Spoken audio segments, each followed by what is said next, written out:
Hello, I'm Nathan Judah. I'm here with Wolves reporter Tim Spiers. It's a little bit bright, Tim. A little bit beautiful bright in a Bakari behind us, so we're squinting a little bit. But we'll bring the pre-match preview because we've heard from Nuno, and he didn't have loads to say today, did he? I don't know what side of the bed he got up on this morning.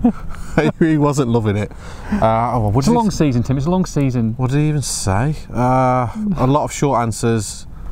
Dying to finish it after 30 seconds. He was a bit like you, and he's God, what was? Yeah, Jota. He's injured. This is going to be a great video. Wouldn't say how long for. Yeah. Well, he's definitely. Let's talk. He's definitely out for Burton, isn't he? He's definitely out for Burton. 100%. Definitely out for Burton. Obviously, they've got the international break after that, so I guess the hope will be that he's going to be ready for Middlesbrough. But let's talk about the game with Burton Albion, because, like you say, Wolves are fighting. They're fighting to win the championship and get promoted, but Burton are fighting as well. So this is an issue which is going to come up over the next few weeks because they play a number of teams in and around the bottom three, and it's the worst time of year to be playing these teams because they're fighting for their life. They're fighting just as much as Wolves are fighting for their goal for the season, which is to stay up. So we're talking Burton, we're talking Bolton, we're talking Sheff Wed, Blues. Wolves got to play all these teams and more Hull. Yeah, more. There are more. So it's dangerous. Give me more. Give me. That's another Britney song. Not on camera. Okay. This is you do get freakish results at this time of year. You do. Yeah. I don't expect there to be one tomorrow, but Wolves have got to be wary of that. They've got to, as John Ruddy said, treat every opposition the same. They've got to treat them as they would treat it if Villa were the visitors. That was one of Nuno's lines as well, by the way. Short, but it was one of Nuno's lines. He did say that, didn't he? Yeah. That was the gold from the press conference. So yeah, no, similar messages all season long. No complacency.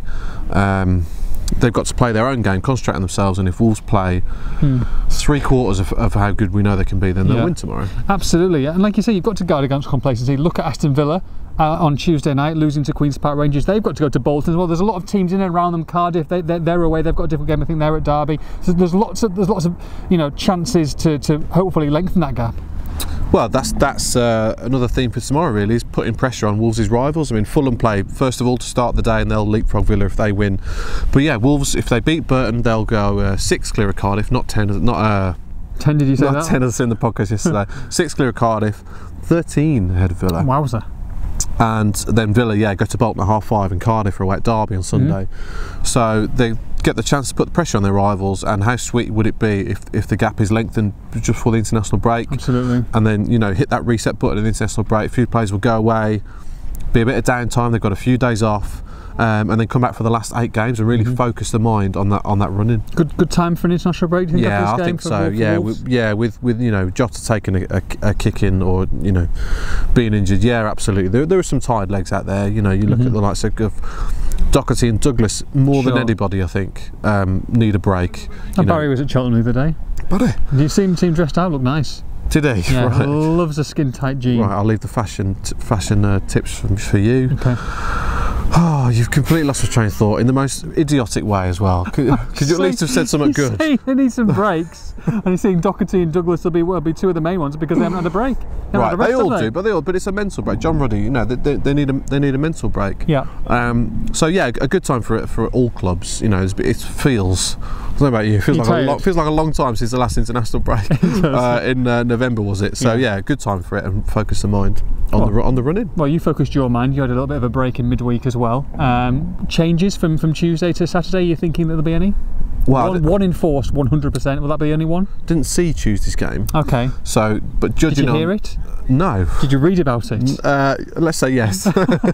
So no, obviously a bit. Changes, not sure really. Just Cavallera for Jota. I think that'll be the only one. Fobi's got his goal. I think they'll continue with the Phobie up front. Doesn't look great for Bonatini at this point. Back 3 will stay the same. Vinagre will be on the bench, I would have thought, which would be nice for him because, as everyone knows, Wolves have got 6 low knees and you can only have 5 in the squad, so he's been the odd man out. But with low knee Jota out for a few weeks, that frees up a space on the bench. So the options really for that extra spot on the bench, because like I said, don't really expect the team to change other than Cavallera for Jota, would be you've got Vinagre, you've got Jordan Graham. Really? Come in as yes. Okay. And Rafa Mir. Oh, goodness me, wowzer. Frank Mir. Wowzer, so, Frank. Well, those are the options anyway, because the Wolves have always had mostly either Cavallera or Costa on the bench, plus Bonatini or a Phobie. So without one of those on the bench tomorrow, they look a little bit short of attacking options. Okay. Other than Bonatini, it would just be Gibbs-White. Yes. If they bring Vinagre in, so you know, Wolves' team isn't that exciting this season. So we're discussing who might be on the bench. But yeah, it'll be either Vinagre, Jordan Graham, or Rafa Mir. Big Phil, what's his situation? We wait for 2 o'clock tomorrow to see who's going to get that spot. You're really building up the attention. You're going to be refreshing the tweets. Big Phil? Philifus, yeah. Yeah, what's the situation with him? He's played a game. Back, baby. He's back. Played for the under-23s last weekend. Nunes he's one of the only senior players who played. Yeah, Nunes says he's doing okay, but you know, back training, it's going to be a gradual thing for him. He's been out since July. Wowzer. With a serious injury, series of complicated problems. So they'll ease him back in, and I doubt we'll see him this season. You don't think so? No. Okay. Can't see it. Like I say, got to guard against complacency. So how many will Wolves win by? So yeah, Burton fighting for their lives. They don't score many. They're better at the Pirelli Stadium, as Wolves know from last season, and it's a difficult place to go. But away from home, I don't know. Well, they got a 1-1 draw at Molineux last year, the first ever time that the teams played. Yeah, that was last year, Tim. Zenga and the keeper having a scrap. Do you remember that during and after the game? And all got very heated. Zenga doing all that. Yeah, and, like that. Yeah, pretty funny.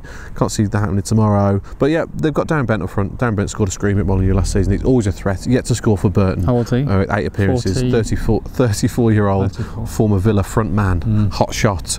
So he'll be a danger. But otherwise, no. It's up to Wolves to set the tempo, and they, as we always say, they have the potential to blow Burton away tomorrow. They do. Okay, score? 1-0 win for Burton, I think. I tell you what, if Burton win 1-0, or even if Wolves draw, you're not coming back. You're not coming back. There you go, there's Barry Douglas there. Really? Deep, yeah. Nice car, to be fair. Mercedes. Score, come on. Don't say 1-0 Burton, give us a real score. 4-0. 4-0, I like it. You? 3-0 for me again, same as Tuesday night. Me and Tim will be at Molineux for all the build-up of this one. Make sure you log on to expressandstar.com.